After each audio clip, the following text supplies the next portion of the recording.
স্বল্পোন্নত দেশ তালিকা থেকে বেরিয়ে যাওয়ার প্রস্তুতি হিসেবে এবারের বাজেটে কর সংক্রান্ত বেশ কিছু পদক্ষেপ দেখা গেছে।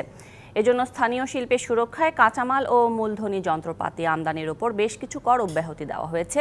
আবার আমদানি করা পণ্যের ওপর কর হার বাড়ানো হয়েছে। চিকিৎসা ব্যয় কমাতে ওষুধ ও ওষুধ শিল্পের কাঁচামালের ওপর আমদানি শুল্ক কমানো হলেও বিলাসী সেবা পণ্যের ওপর কর বাড়ানোর প্রস্তাব করেছেন অর্থমন্ত্রী। 2026 সালের পর স্বল্পোন্নত দেশের তালিকা থেকে বেরিয়ে গেলে বাংলাদেশ বাণিজ্যের ক্ষেত্রে বেশ কিছু চ্যালেঞ্জের মুখে পড়বে। তারই প্রস্তুতি হিসেবে অর্থমন্ত্রী আবুল হাসান মাহমুদ আলী 2024-25 অর্থ বছরের জন্য প্রস্তাবিত বাজেটে বেশ কিছু পদক্ষেপ নেয়ার কথা বলেছেন। দেশীয় শিল্প বিকাশের চলমান গতিশীলতা বজায় রাখার স্বার্থে আমি মহান জাতীয় সংসদে নিম্নোক্ত প্রস্তাবনা পেশ করছি।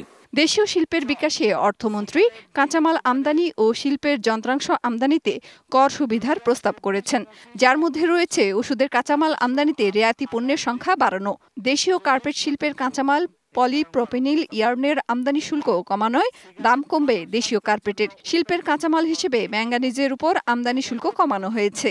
আমদানি করা গুঁড়া দুধের 2.5 কেজির প্যাকেটের উপর সম্পূরক শুল্ক প্রত্যাহার করায় দাম কমবে আমদানি গুঁড়া দুধের।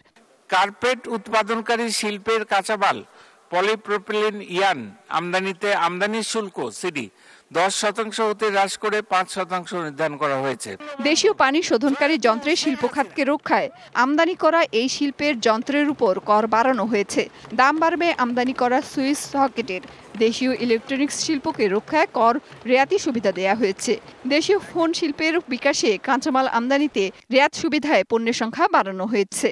স্থানীয় শিল্পের প্রতিরক্ষণের জন্য যে সকল ক্ষেত্রে শুল্ক হার বৃদ্ধি করা হয়েছে, এলআরপিসি ওয়্যার উৎপাদনকারী শিল্পের কাঁচামাল ওয়্যার অফ আয়রন ও নন অ্যালয় স্টিল আমদানিতে আমদানি শুল্ক 10% হতে বৃদ্ধি করে 15% ধার্য করা হয়েছে।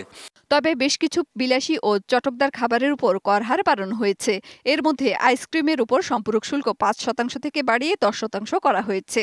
বাড়ানো হয়েছে কোমল পানীয়ের সম্পূরক শুল্ক, বাড়ছে সিগারেট ও বিড়ির দাম।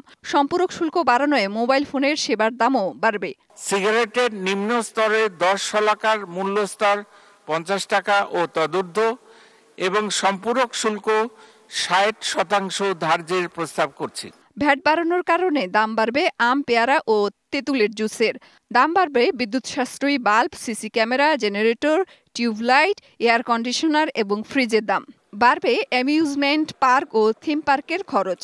বাড়ছে নিলাম ব্যয়, লন্ড্রি খরচ, সিকিউরিটি সেবা, লটারি বিক্রি সেবার খরচ আর হাতে তৈরি ইটের দামও। ট্যুর অপারেটর সেবার উপর বিদ্যমান ভ্যাট অব্যাহতি তুলে দেয় বাড়বে ভ্রমণ খরচ। 1 থেকে 50 ওয়াটের অধিক ক্ষমতা সম্পন্ন বিদ্যুৎ সাশ্রয়ী বাল্ব মূসকের হার 5%-এর পরিবর্তে 15% নির্ধারণ করার প্রস্তাব করছি। তবে চিকিৎসা খরচ কমাতে কিছু পদক্ষেপ নেওয়া হয়েছে। দুটি জিনিসের আমদানি শুল্ক কমায় কিডনি রোগীর ডায়ালিসিসের খরচ কমবে। কমানো হয়েছে অ্যাম্বুলেন্সের আমদানি শুল্ক। আর ক্যান্সারের চিকিৎসায় ব্যবহৃত ওষুধের কাঁচামাল আমদানিতে শুল্ক অব্যাহতি পাওয়া পণ্যের সংখ্যা বাড়ানো হয়েছে।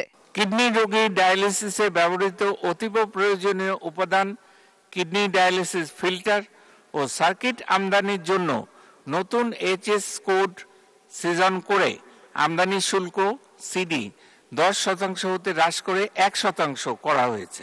ধন্যবাদ মাননীয় অর্থমন্ত্রী।